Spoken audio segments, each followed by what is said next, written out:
자, 오늘 우리 수요일 저녁 연속 성경 공부 11번째, 마태복음 11번째 시간입니다. 본문은 6장 19절에서 34절이네요. 우리가 지난번에 6장 1절에서 그 앞부분 우리가 공부했습니다. 유대인들의 세 가지 경건 행위에 대한 것을 예수님이 아주 더 근원적으로 설명해 주신 그런 말씀이었습니다. 구제와 기도와 금식에 대한 이야기를 하나의 형식으로가 아니라 그 본질을 정확하게 풀어서 말씀해 주셨습니다. 굉장히 좋은 공부였습니다. 오늘 우리는 6장 이제 후반부에 이제 전반 후반 나눠서 후반부에 해당되는데 여기도 참 중요한 게 나오네요.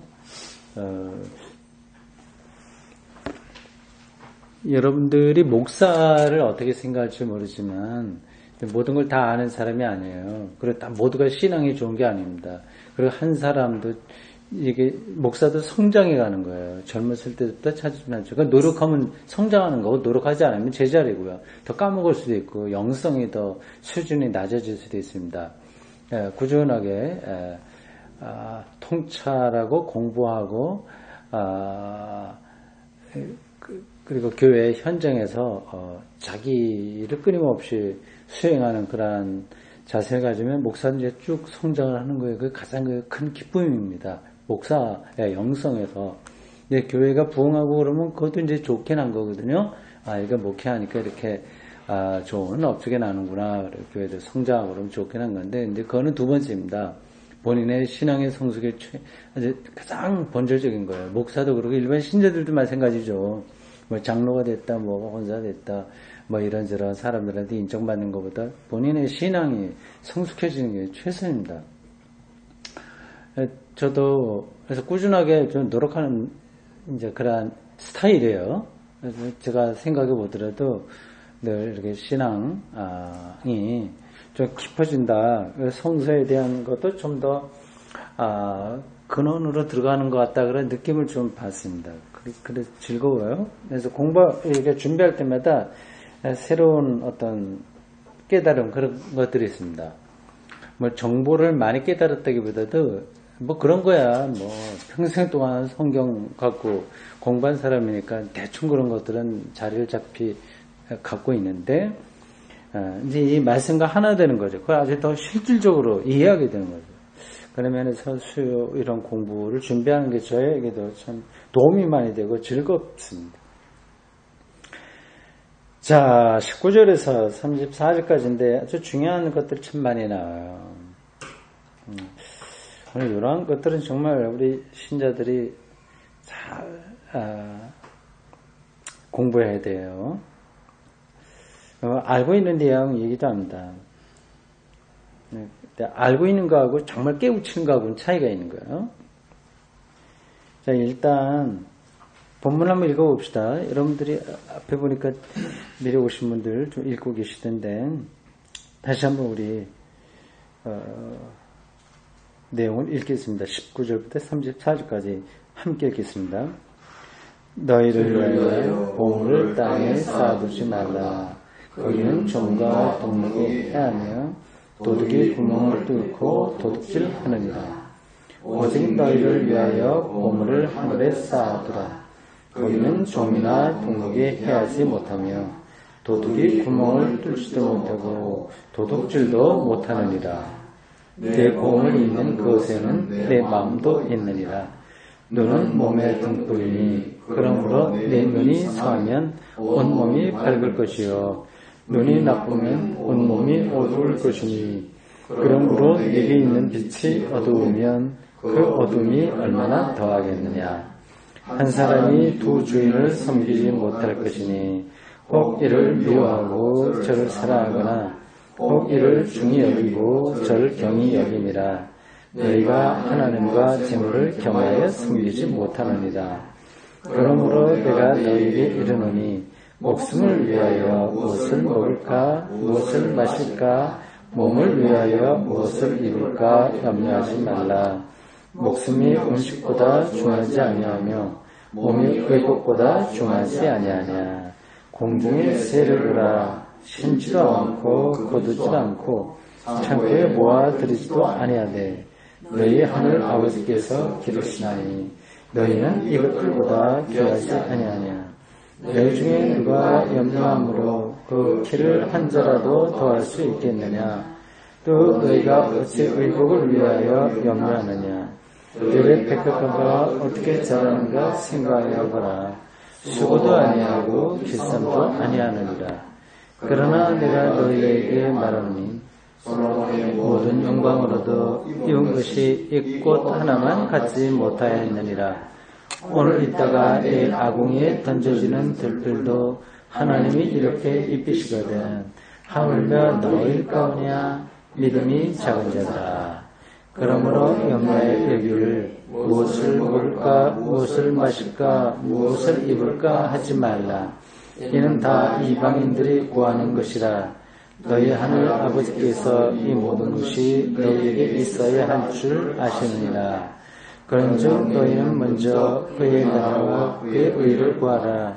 그리하면 이 모든 것을 너희에게 더하시리라.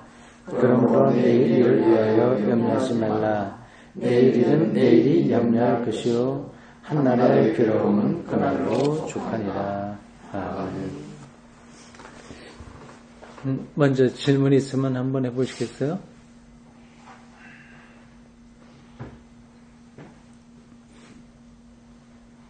저희가 보통 20절 말씀을 일반 교회에서는 헌금 많이 하라는 것으로 해석을 많이 하는 것 같습니다.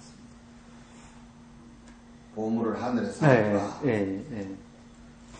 그런 해석이 그게 옳은 건지가 조금 의문스럽거든요. 뭐 당연한 거지. 이건 헌금하고는 상관없는 이야기입니다. 그냥 다른 이야기.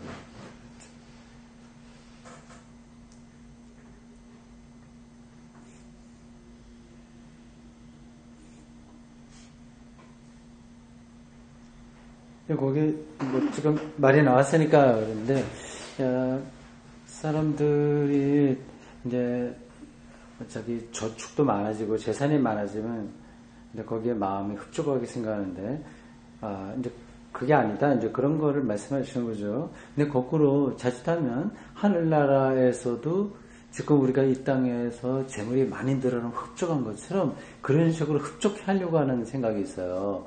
그러니까 하늘에 대한 것도 탐욕적으로 생각하는 거죠.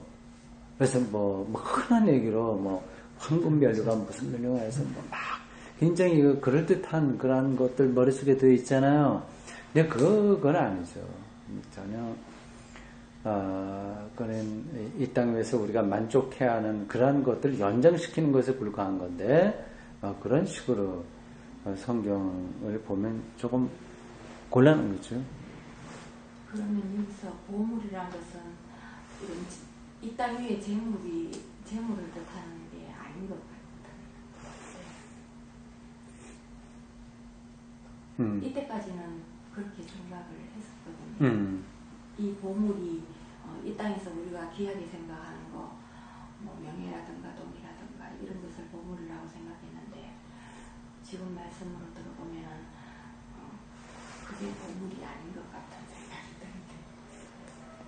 일단 그 낱말 뜻으로는 보통 돈 이런 거를 가리키는 건 맞아요. 근데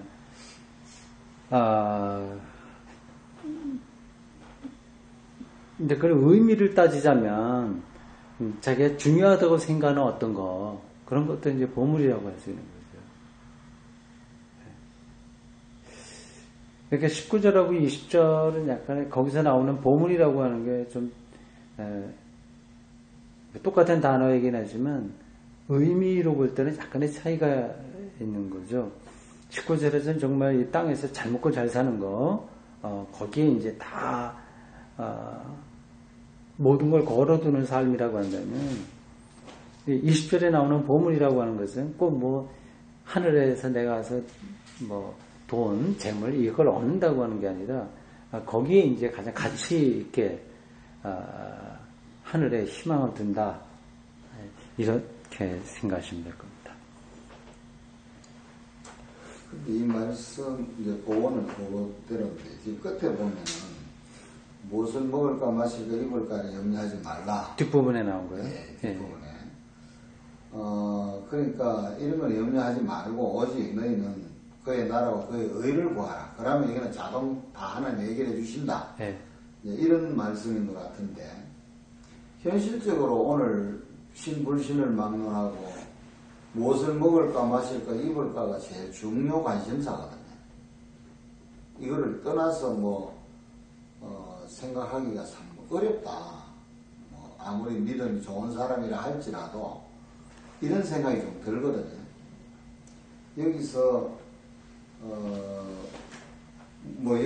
그의 나라와 그의 의를 구하라 하는 하나님의 뜻대로 이제 살아라 이런 뜻으로 제가 이해가 되는데 하나님의 뜻대로 살면 우리가 소위 말하는 의식주 문제는 네가 걱정 안 해도 저절로 해결이 된다. 이렇게 받아들이면 되는 건지 아니면은 이거는 이거대로 열심히 내가 현 생활에 예를 들면 직장 생활이든지 농사든지 열심히 하면서 하나님 말씀대로 살면 그거는 자동 해결된다. 어찌 보면은 아무것도 안 하고 열손제비하고 그저 하나님 말씀대로 그저 순종만 잘하면은 이런 거는 저절로 해결되는 것처럼 이렇게 보여지기도 하거든요.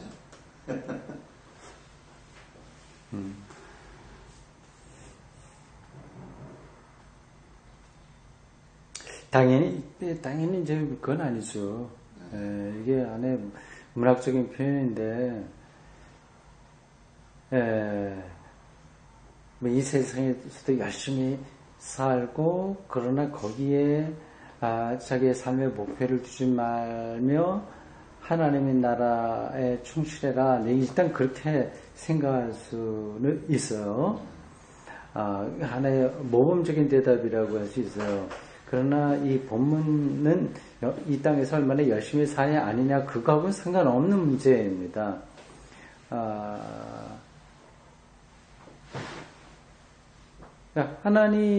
이건 하나님과의 관계를 이야기하는 거예요. 하나님과의 관계. 근데 여긴 무엇을 먹을까 마실까 입을까 하는 거는 누가 염려하는 거라고 그러죠? 이방인들의 문제인 거예요. 그러니까 하나님 우리의 창조의 하나님하고 상관없이 그냥 자기 노력을 해서 세상을 사는 그런 사람들의 어떤 삶의 방식이거든요. 근데 이제 하나님을 믿는 사람들은 두 가지의 하나님에 대한 신뢰가 있는 거예요. 하나는 하나님이 창조하셨다고 하는 거고요. 창조하셨다. 그리고 하나님이 그 창조를 보존하신다. 하는 그런 신앙이 바탕이 있는 겁니다. 그럼 우리는 하나님께서 창조하셨고 보내셨으니까 우리가 이 땅에서 살아가는 게 보존한다는 뜻이고 우리가 이렇게 살아가도록 해 주신다는 게 그게 이제 그걸 이제 우리가 신뢰하는 거죠.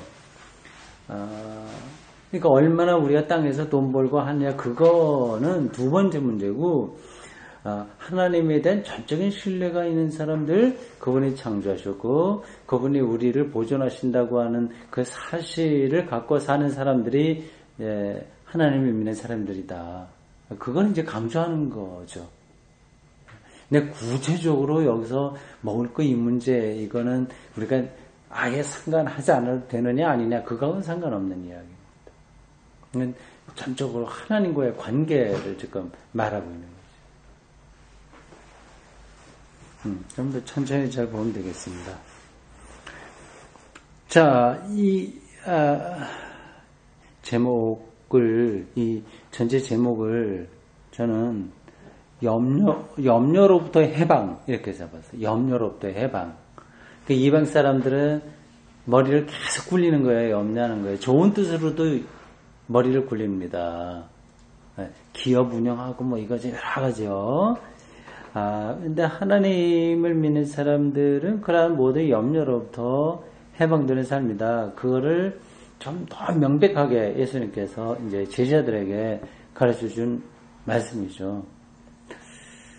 자, 그걸 전체 제목으로 놓고 오늘 본문을 두 단락으로 좀 나눠서 보겠습니다. 첫 번째 단락은 19절에서 첫 번째 단락은 19절에서 24절까지예요. 하나님과 재물 이 두 가지를 같이 섬길 수는 없다 하는 거고요. 두 번째 단락은 25절에서 34절까지 믿음과 염려 요 대비되는 거 그런 걸로 보면 되겠습니다. 두 번째 단락은 신앙과 염려, 첫 번째 단락은 하나님과 재물, 두 번째는 신앙과 염려. 이렇게 크게 두 단락으로 나눠서 보겠습니다. 19절 뭐 이렇게 아까 이제 질문에 나온 그 이야기인데 뭐 그 자체는 제가 더 설명하지 않겠어요. 여기 하나의 속담 비슷한 그런 표현으로 여기 표현이 나와 있습니다. 땅에 있는 것, 같이 있는 것들은 그냥 없어진다. 땅의 보물들은 없어진다. 20절에는 하늘의 보물들은 보존된다. 그렇게 하고 21절에 보물이 있는 곳에 네 마음이 있다. 그러니까 이 땅에 있는 그런 것에 거기에 이제 마음이 가 있는 거. 그것에 대한 문제점. 그러니까 하늘나라에 정말 소중한 것을 하늘나라에 있는 것으로 생각하는 사람이야말로 거기에 마음이 있다. 그렇게 말하고 있죠. 여기 이게 이야기하려고 하는 것은 소유지향적인 삶의 불행을 가리키는 거죠. 소유지향적인 삶. 그 이제 땅에 이제 그 보물을 다 쌓아두는 것으로 모든 삶의 목표와 가치와 의미를 두는 그런 삶의 태도라고 할 수 있습니다. 그게 소유지향적인 거예요. 그러니까 이렇게 살면 소유가 많아지면 어때요? 기분이 좋아지고 소유가 줄어들면 아주 움츠러들게 되는 거죠. 근데 그 소유, 재물이라고 하는 것은 결국은 이거는 없어지게 되고 다 손을 놔 아무리 움켜진다고 하더라도 이제 죽을 때 소유할 수 있는 게 아닌데 결국 그런 삶은 불행한 거죠. 그 마음이 이제 이렇게 다 없어질, 조미 먹고 등록에 행하고 도둑이 구멍을 뚫는 그런 것에 두게 된다면 그 마음이 굉장히 바람이 부는 어떤 약한 풀처럼 계속 왔다 갔다 그렇게 사는 거죠.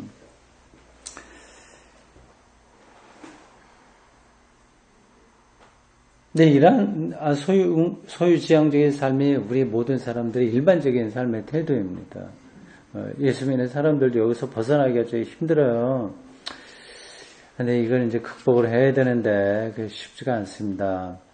그러니까 소유지향적인 삶 너머에 있는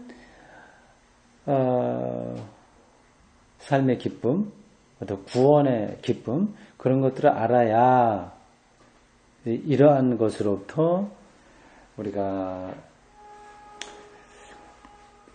자유로워질 수 있는 거죠. 이걸 비유적으로 설명하면 이렇게 할 수 있습니다. 꼬마들이 동네에서 딱지치기, 구슬치기 하지 않습니까? 굉장히 재밌게 하잖아요. 근데 할 때는 그게 모든 거라고 생각하는 거야, 아이들. 그러니까 그것 때문에 싸우기도 하고, 의리도 상하고, 모든 걸 걸어요. 근데 우리가 살아가는 삶이 이제 그와 좀 비슷합니다. 하여튼, 처음부터 계속해서 그거에만 몰려 있어요. 요즘 시대는 점점 갈수록 더 심해지는 것 같습니다. 이제 그 시대가 그렇기 때문에 다 거기에만 매몰되어 있는데, 그 중에 이제 눈이 밝은 사람들, 신앙적인 눈이 밝다고 얘기할 수 있어요.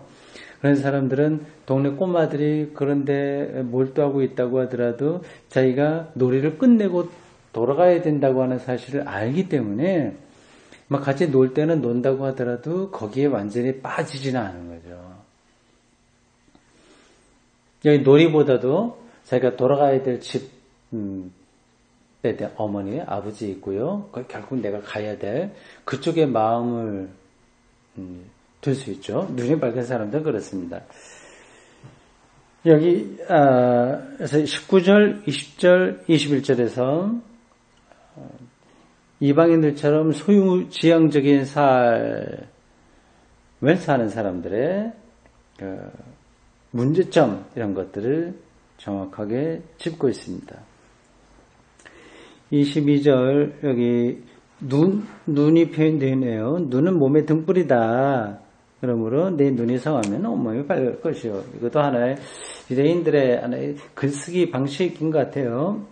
여기만 있는 게 아니라 이 비슷한 이야기들은 잠언 같은 데도 있을 만한 그런 이야기들입니다. 눈은 이제 내면의 마음을 가리키는 거죠. 내면의 마음. 그러니까 뭘 볼 수 있는 그런 시각이라고, 영적인 시각 뭐 이런 거라고 할 수 있습니다. 근데 보세요. 제가 자주 이제 예로 드는 겁니다만 컵에 물이 있잖아요. 사람들은 그냥 컵이 있다, 물이 있다 이것만 이렇게 보잖아요. 그것만 경험하잖아요. 그건 이제 눈이 좀 어두운 거라고 할 수 있습니다. 근데 어떤 사람은 이 물과 컵, 이 컵이 어떻게 돼서 만들어졌을지, 이 물이 우주 전체에서 있는 굉장히 귀한 것 등등 그런 것들로 이 사물을 뚫어보는 사람들은 눈이 더 밝은 거라고 할 수 있죠.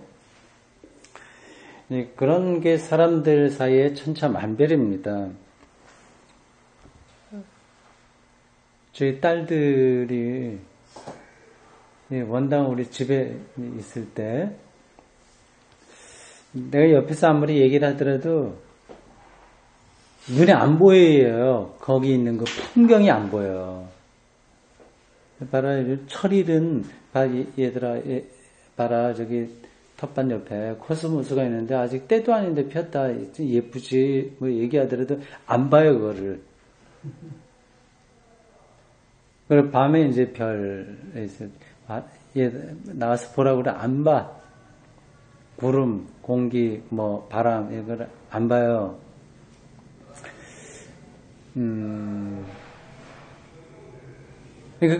그 아이들에게 관심은 그냥 다른 데 있는 거죠. 완전히. 뭐 어쩔 수 없습니다. 그걸 제가 문제가 심각하다 그런 뜻을 드리는 건 아니고 제가 비유적으로 말씀을 드리는 거예요. 그러니까 눈이 있지만 그냥 겉으로 보이는 눈만이 아니라 우리 마음으로 볼 수 있는 눈 이게 필요한데 눈이 좀 밝아야 된다 하는 거예요. 지금 물질 그러니까 자꾸만 이제 재물에 눈이 어두워 버리잖아요. 실제 그렇지 않습니까? 이제 그걸 이제 뚫어볼 수 있어야 되는데 그것이 잘 안 되는 경우는 눈이 어두운 사람, 그걸 뚫어보는 사람은 눈이 밝은 사람 이렇게 볼 수 있어요.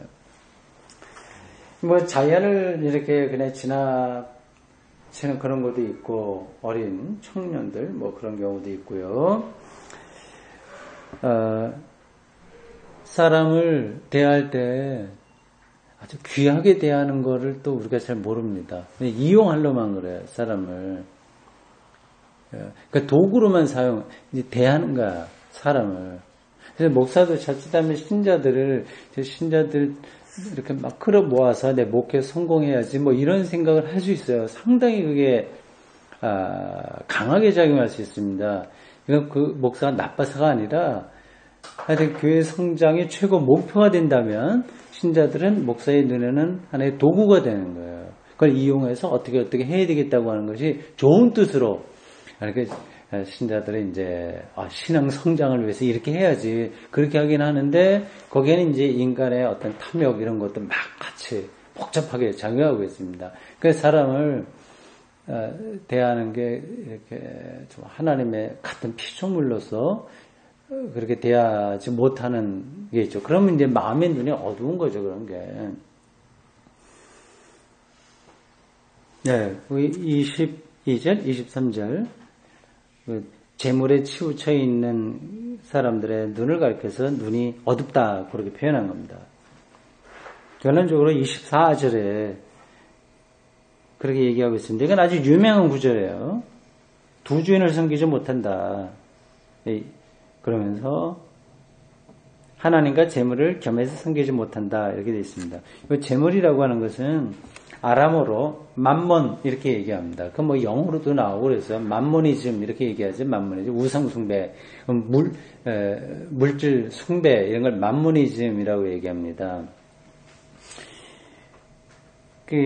가나안 그 지역 또 그 근동 그 지역에서 바알 숭배 이런 것들이 다 맘모니즘인데 이게 그 단어가 재물이라고 하는 그 단어에 나온 겁니다. 하나님과 재물을 겸해서 섬기지 못한다.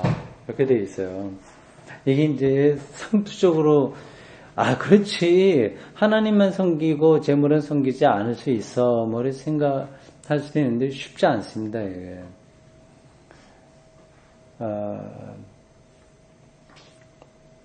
이렇게 할 수 있는 거예요. 그러니까 하나님을 섬기되 하나님이 이게 재물을 주니까 섬기를 복받기 위해서 기복신앙 같은 것들은 다 사실은 이거는 재물을 섬기는 겁니다. 그러니까 하나님이 나에게 복을 주니까 내가 하나님을 섬기게 되는 거죠. 이건 이제 충돌하는 겁니다. 이건 바람직한 신앙이 아니에요. 하나님과 재물을 겸해서 섬기지 못한다고 하는 것은 아주 미묘합니다. 아주 세밀한 부분이에요. 그래서 겉으로 잘 안 드러나요. 저 사람이 정말 하나님에게 온전히 마음을 두고 있는지 아니면 더불어서 같이 재물에도 마음을 두고 있는지 이렇게 겉으로 표시가 나지 않습니다. 그거는 이제 본인만 아는 거죠. 본인도 모를 수 있어요. 근데 그 영혼 그의 마음이 어떻게 작동하느냐 하는 쪽으로 보면 이제 표시가 날 겁니다. 이런 재물 이런 걸로 인해서 마음이 막 뒤죽박죽되고 뭐 그걸로 해서 뭐 막 이상한 삶이 되어버리면 그건 이제 재물을 섬기는 거죠. 자, 첫 번째 단락 그렇게 정리를 하겠습니다. 두 번째 단락이 중요해요. 25절에서 34절입니다. 근데 본격적으로 이 재물에 대한 문제를 말씀하시고 있습니다. 목숨을 위해서 무엇을 먹을까 마실까 입을까 염려하지 말라. 25절부터 34절까지 제일 많이 나오는 단어가 뭐예요? 염려에 대한 염려. 염려하지 말라. 염려한다. 염려해서 뭐 될 거 있냐? 키 한자나 할 수 있냐? 이 염려라고 하는 단어가 제일 많이 나오고 있습니다. 25절 거 보세요. 여기 목숨 너희에게 이르노니 목숨을 위하여 무엇을 먹을까 이렇게 나오는데 이 목숨이라고 하는 단어는 이거는 좀 더 정확하게 번역하면 영혼입니다. 영혼. 푸시케라고 하는 그 단어의 번역이에요. 그래서 목숨 하면 조금 우리말로는 그냥 살아있는 거 이렇게만 생각이 되잖아요. 살아있는 거. 근데 그러면 말이 안 되죠. 그러니까 먹고 입고 쓰고 이런 걸로 우리는 살아있게 되잖아요. 사실은요. 그러니까 여기서의 목숨은 그런 것보다도 영혼 이런 쪽으로 이해를 하셔야 됩니다. 그러니까 영혼, 몸, 여러 가지 단어들이 많이 있어요. 살아있는 인간을 표현할 때 여러 가지 단어들이 있습니다. 그거는 사실은 인간을 하나로 딱 끊어서 말하기 어렵기 때문에 옛날부터 사람들이 여러 단어로 설명한 거예요. soul, spirit, body, 영어로 굳이 표현하자면 여러 가지 그러한 마인드 이런 것도 있고요. 여러 가지 그러한 걸로 표현하고 있습니다. 목숨이라고 하는 거는 틀린 번역은 아니지만 영혼 요가 같이 연결해서 생각하시는 게 좋습니다.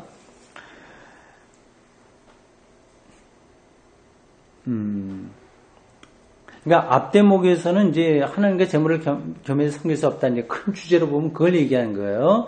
근데 사람이 왜 재물을 섬기게 되냐? 이제 저절로 그렇게 되는 거예요. 왜 그럴까요? 왜 사람들이 옛날부터 이게 옛날에 기록된 거고 맘모니즘 이런 건 더 오래되고 한 건데 구약 성경에서도 그런 이야기들을 많이 있습니다. 근데 사람들이 왜 재물을 섬길까요? 오늘 여기 두 번째 단락의 주제와 연관시키면 쌤을 했으면 안심되니까. 그렇죠. 안심된다.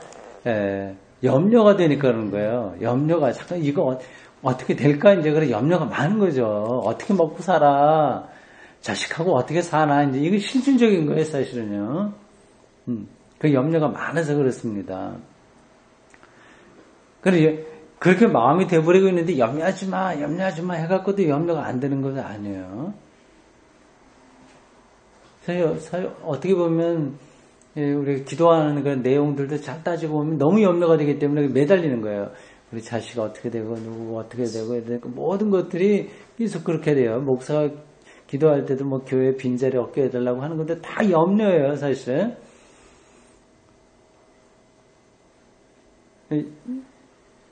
그런 걸로 염려하지 마라. 이제 그런 얘기를 하고 있습니다.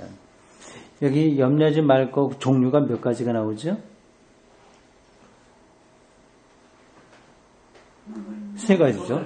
네, 먹을 거. 마실 거, 입을 거.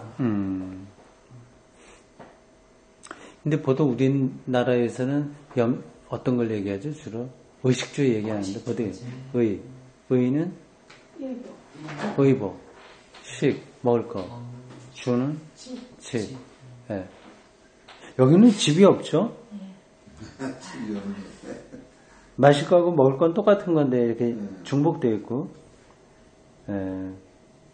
어쨌든 뭐 그 비슷한 이야기입니다. 그게 이제 25절에도 있고 다시 한번 반복해서 31절에 나와요. 예. 먹을 거, 마실 거, 입을 거.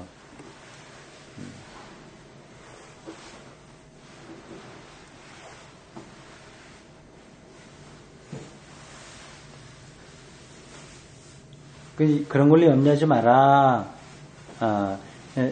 그러면서 25절에요. 앞에서는 목숨을 위하여 그래 염려하지 마라 그렇게 얘기했고 25절 후반절을 보면 몸이 더 중요하다.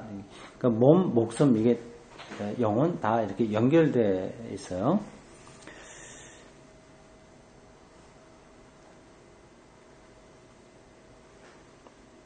왜 염려하지 말라고 그랬을까요? 27절에 보면 염려해봐. 염려로 키 한 자라도 더 할 수 있겠냐 거예요. 뭐 여기에 또 반론도 제기할 수 있긴 있습니다. 그래 염려해서 열심히 노력하면 먹을 거 많이 생기지 않냐 그렇게 반론을 말할 수도 있긴 있는데 오늘 여기서는 뭐 그런 말씀을 하려고 하는 건 아닌 거예요. 그러나 염려, 먹을 거, 입을 거, 뭐, 이렇게 마실 거, 입을 거, 이런 것들에 대한 염려가, 결국 우리의 삶의 근본, 우리 정말 생명이라고 얘기하는 그 근원, 그런 것들을 바꿔주지 못한다. 그런 뜻입니다. 네, 그런 걸로 염려해봤자, 그런 걸로, 우리의 근본 삶을 새롭게 할 수는 없다. 그렇게 예수님이 짚으셨어요. 이제 조금 더 구체적으로 염려하지 말아야 될 이유 한 몇 가지만 찾아보겠습니다. 오늘 본문에 나온 대로 좀 가보겠어요. 염려하지 말아야 할 이유.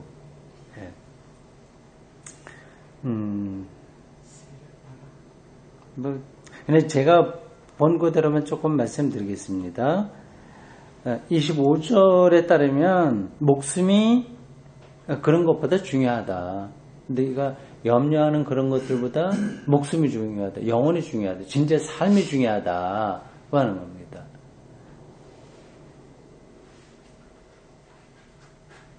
그게 하나고요. 32절에 하늘 아버지께서 모든 걸 아신다. 그렇죠. 이미 다 아신다. 정말 중요한 이야기죠. 그렇습니다. 염려하지 말아야 될 이유. 그러니까 어린아이들이 계속 우리 집에 쌀이 있나 없나 이제 그런 거 염려 잘 안 하잖아요. 자기 어머니 아버지를 믿고 있으니까. 창조의 하나님이 우리의 일생도 보존하신다고 하는 그 신뢰를 가지고 있는 사람이라고 한다면 염려하겠습니까? 염려하지 않죠. 근데 오해는 하지 마세요. 그렇다고 해서 그런 거 기도하지 말자고 하는 뜻이 아닙니다. 그거는 다른 차원의 문제고, 이건 염려를 지금 말하는 거예요, 염려. 그건 하나님이 나의 생명을 보존해 주신다고 하는 그런 것, 확신, 그런 믿음이 없을 때 염려하게 되죠. 그러니까 지금 짚으신 대로 하나님이 다 아신다. 정말 그거를 좀 알고 있어라. 그렇게 말했습니다.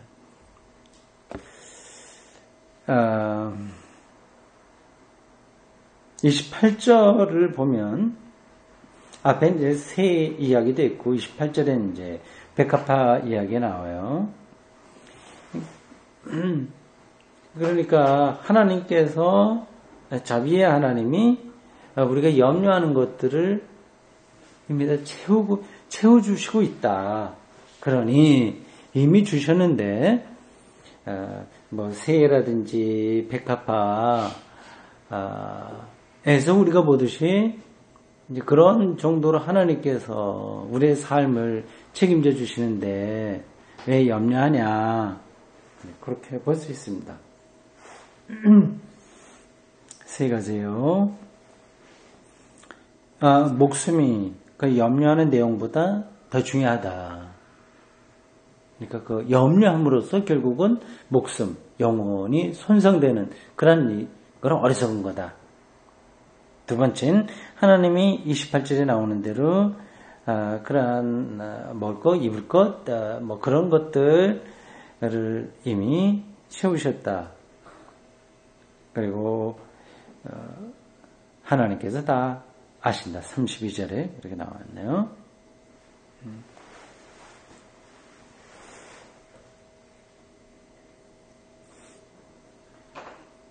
어떻게 여러분들 지금까지 본 요 내용에 동의가 되시나요?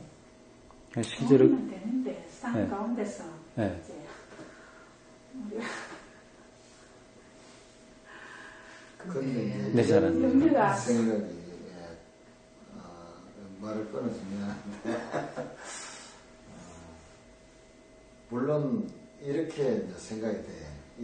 우리가 욥기서를 지난번에 공부를 했듯이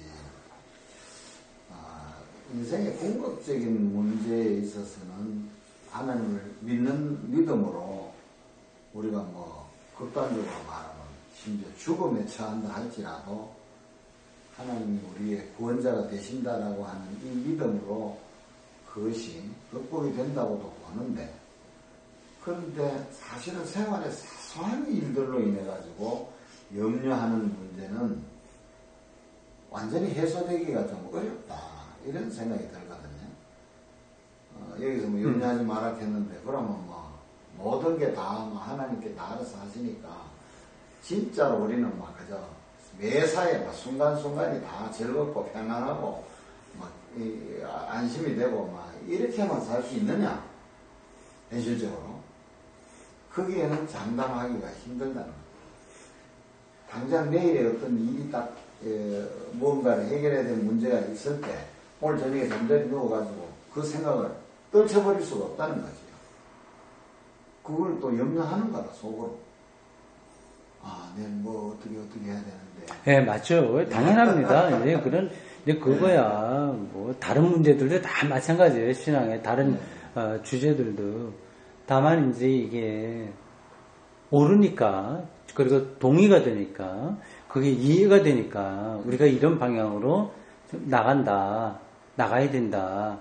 뭐 그건 되는 거잖아요. 그거죠. 뭐 그걸 배웠으면 되는 겁니다. 이걸 제가 읽으면서 제일 거부하는 이렇게 뭔가 하면요. 우리 아버지가 제가 어릴 때 학교 갔다 오면 맨날 이걸 외우세요. 무엇을 목숨을 위해 무엇을 먹을 거 이걸 외우시면서 비가 오면은 덕석에 그 나랑 너랑 그거 둥둥 떠내려가서 이거 말이야. 아, 그러고 계셨단 말이지. 덕석에 나락을 널어놨으면 진짜 양반이네. 그거 금방 드려야 되는데 그것도 이제 잡히고 이것만 계속 해오고 있으면은 그거는 아닌 것 같다. 아, 정말 그러셨어요? 네. 옛날 양반이. 그거는, 아니, 양반이가 아니고 사람이 없지. 양반 때문에 그런 건 아니고. 아, 지금 당장 해야 될 일은 해야죠. 아이도 학교 보낼 거 보내고, 밥도 해야 되고, 뭐, 저금도 해야 되고, 당연한 거지. 믿음이 좋으셨는데. 신앙 있는 사람 아니었어요. 아니, 근데 어떻게 예수주의가 아닌데 성경은 다 외웠어요. 그것도 희한하네. 근데 딱 이거 들면서 뭘 하면 실증할 사람들인데 이게 얼마나 큰 고통으로 다가올까 이런 걸 생각해봤어요. 당장 직장을 지금 그만두거나 애는 커가고 공부를 시켜야 되는데 뭘 얼마나 염려가 되겠느냐 이런 거는. 아, 당연히 염려되죠. 염려해야지, 그런 건. 그런 거 염려하지 말라는 뜻은 아닌 거지. 아닌 줄은 아는데 네. 매몰 안 될 수가 없다는 거죠. 아, 거기에. 네. 그게, 차이가 있죠. 개인의 차이가. 어느 정도 거기에 빠지냐, 아니면 나와 있느냐, 그 차이가 분명하게 있습니다. 예를 들자면, 하여튼 쉽게 예를 들자면, 교회에 뭐 어떤 문제가 생길 때 정말 그것 때문에 정신이 잃는 목사도 있고, 그렇지 않은 사람도 있고, 좀 걱정이 되지만, 그래도 이게 하나님의 다른 뜻이 있겠거니 하면서 뚫고 나가는 거 있고, 그렇게 염려하지 않으면서 하나님이 좋은 길을 인도하신다고 하는 희망 갖고 가는 경우도 있잖아요. 그 후자, 이게 바람직한 것처럼 우리의 삶도 그런 거죠. 어떻게 완전히 우리가 천사처럼 그런 문제에서 뭐 관계없이 살 수 있겠습니까? 이건 방향성의 문제예요, 방향. 염려 중심으로 가냐, 아니면 하나님에 대한 신뢰 중심으로 가냐 하는 거죠. 딱 경계선을 거서 여기까지는 이렇고 저렇고 그 차원은 아닙니다.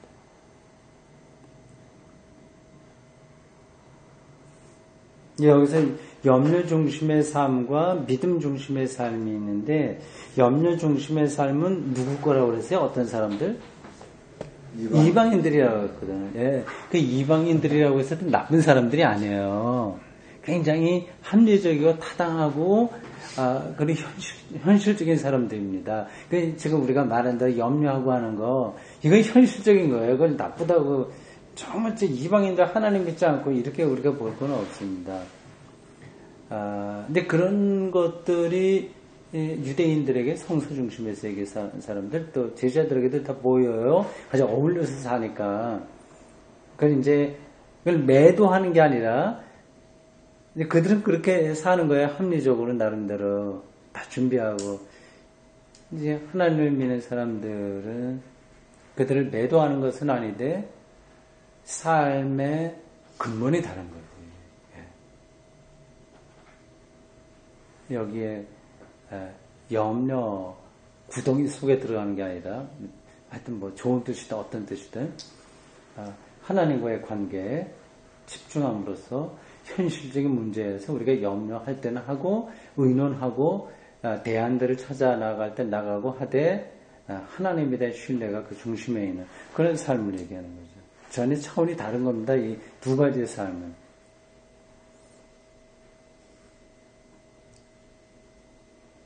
그리고 거기 32절에 보면 분명히 이방인들이 구하는 것이라고 그랬어요. 아주 합리적이고 타당하고 그러한 나름대로 그걸 찾아가는 사람들의 모습이에요. 그거를 우리가 매도할 필요는 없어요. 그러나 우리는 다른 걸 선택한 거예요. 30절에 보면 끝부분에 믿음이 작은 자들아 그렇게 표현되어 있네요. 그러니까 그러한 이방인들의 삶하고 닮아가는 것, 이거는 믿음이 작기 때문에 벌어지는 일이다. 그러면서 이제 하나님의 우리를 향하신 그 사랑, 그리고 우리에게 보존할 수 있는 그러한 것을 제공해 주시는 하나님에 대한 신뢰, 이게 필요하지 않냐. 그게 하나님을 믿는 사람들의 바른 자세다, 이제 그걸 말하고 있습니다. 우리가 지금 금방 이런저런 현실적인 문제를 얘기했는데, 그럼 이 염려로부터 벗어날 수 있는 길은 뭘까요? 실질적으로. 염려를 안 하는 거지. 안 하는 건 어떻게 안 할 수 안 할 있을까? 수는 없지. 저는 기도 같은데요. 기도로. 예, 아무래도 예, 그렇죠. 그럴 때는 염려된다고 기도하는 게 제일 좋을 것 같아요. 염려. 염려되는데 이런 상황을 넘어서 해달라고 하면 힘을 구하는 기도가 뭐, 그렇죠. 예, 그것도 은총을 구하는 거니까, 그 염려로부터 벗어날 수 있는 은총을 강구하는 거니까 필요하죠.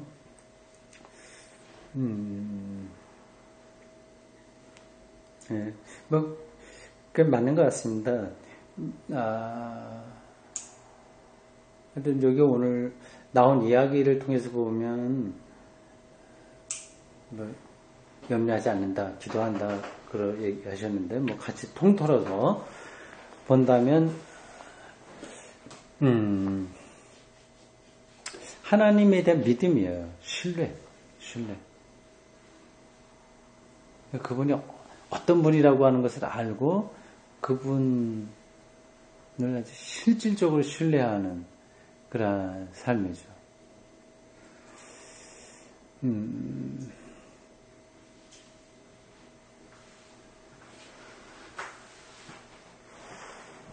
예.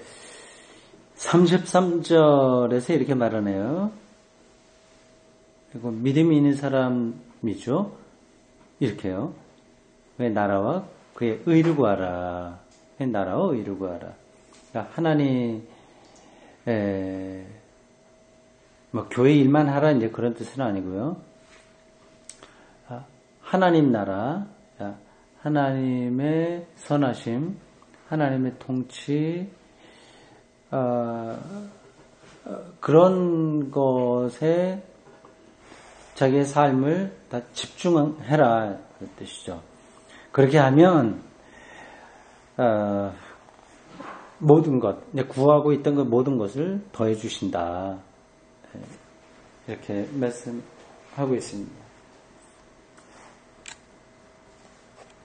요 33절에 그런 이야기가 나오는데, 이걸 조금 실질적으로 이해하기 위해서 이렇게 좀 이렇게 좀 설명할 수 있어요.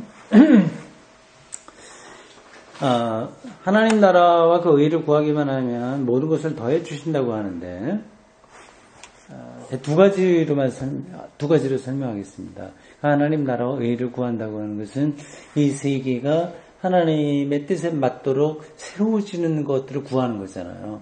그러니까 빈부격차를 줄여나간다거나, 또 실직자들에 대한 노동할 수 있는 자리를 준다거나, 이 세계가 정의롭고 평화롭게 될 수 있도록 노력하는 거잖아요. 그러니까 하나님의 나라와 뜻이 이 땅에 이루어지는 우리 노력이니까, 그렇게 되면, 그러면 어떻습니까?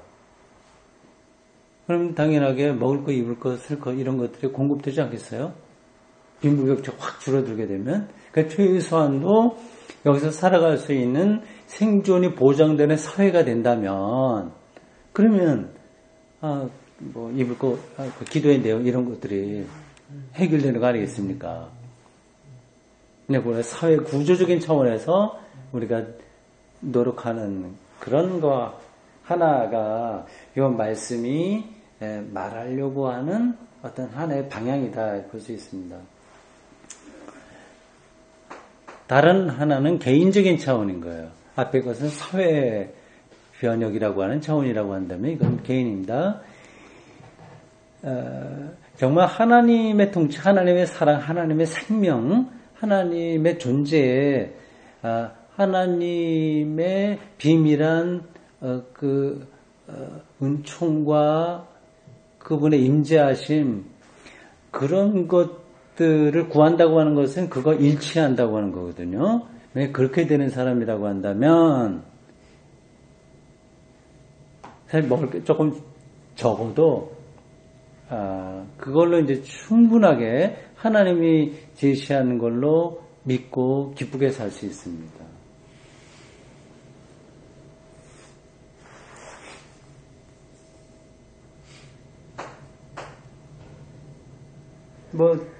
30평 아파트 살다가 한 15평으로 줄어든다고 하면 굉장히 불행할 것 같은데 그렇지 않은 건 여러분들 아시겠죠? 네, 그 15평에서도 훨씬 더 잘 살 수 있고요. 밥을 정말 요즘 끼니가 없어서 힘든 사람들은 없지만 정말 극한 경우에 하루에 2끼만 먹고도 사실은 행복하게 살 수 있거든요. 그러니까 핵심적으로는 하나님과의 관계인 거죠. 2가지로 말씀드렸어요. 사회 구조적인 차원에서 우리가 정의, 평화로운 데를 위해서 투쟁하는 그런 삶과 개인의 영성으로 자기의 이방인들을 구하는 것 같은 그런 탐욕으로부터 벗어나서 하나님과의 신뢰관계에 들어가게 될 때 아주 제한적인 물질이라고 하더라도 그것으로 우리는 정말 참된 행복한 삶을 얻을 수 있다. 그렇게 보면 되겠습니다.